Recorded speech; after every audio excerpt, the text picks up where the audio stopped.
এ আমার বাবা, এই বান্দার হকের ভিতরে একটা হক সবচাইতে বড় অবহেলিত বর্তমানে এই তরুণ প্রজন্মের কাছে। এ তরুণেরা, এ আমার যুবক ভাইয়েরা, তোদের হাতে পায়ে ধরে বলা যায়, যার মা বাইচা আছে খবরদার, মা হলো তোর জান্নাত, বাবা হলো তোর জান্নাত। কারণ আল্লাহ তাআলা মা বাবার পায়ের নিচে সন্তানের জান্নাত রেখেছে।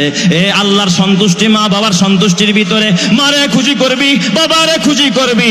এখন তরুণ সমাজেরা মা বাবারে খুশি করতে পারে না, একটাই মাত্র কারণ তারা আজকে ভারতীয় সিরিয়াল দেখে, স্টার জলসা, জি বাংলা দেখে, তারা আদালতের নামে বিভিন্ন ভারতীয় চ্যানেলগুলো দেখে।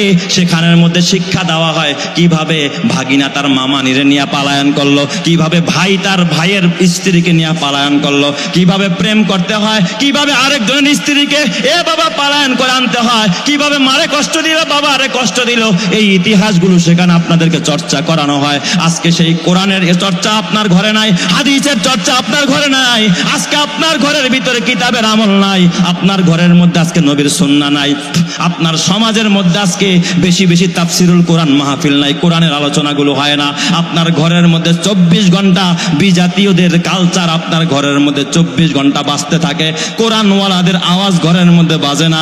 যার কারণে সন্তানগুলো মা বাবার হক বাদ দিয়ে এখন বান্ধবীর হক আদায় করে, এবং বিভিন্ন পর নারী, বেগানা নারীদের হক আদায় করে, এবং বিভিন্ন বন্ধু বান্ধবের হক আদায় করে, অথচ মা বাবার হক আদায় করে না। এমন স্বার্থপর সন্তান সমাজের মধ্যে আছে না নাই?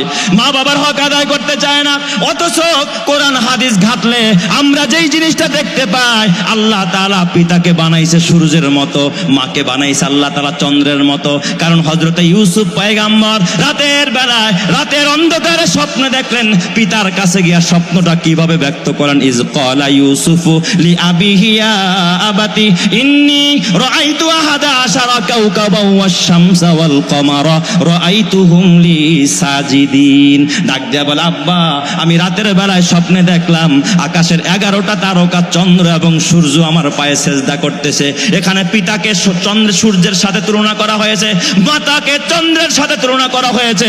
মুফাসসিরিনে কেরাম বলেন, তোমার পিতা হলো সূর্যের মতো, কারণ তোমার পিতা দিনের বেলায় সারাক্ষণ তোমার জন্য মাথার ঘাম পায়ে ফেলে, সূর্যের আলোতে তোমার বাবা কষ্ট করে, তোমার জীবনে আলো ফুটাইতে চায়, নিজের জীবনের আলোকে নিভাইয়া তোমার বাবা সূর্যের আলোতে থাইকা তোমার জীবনকে আলোকিত করতে চায়। তোমার পড়ালেখার জন্য তোমার বাবা মাথার ঘাম পায়ে ফেললো, নিজের মাথার চুলকে পাকিয়ে দিল।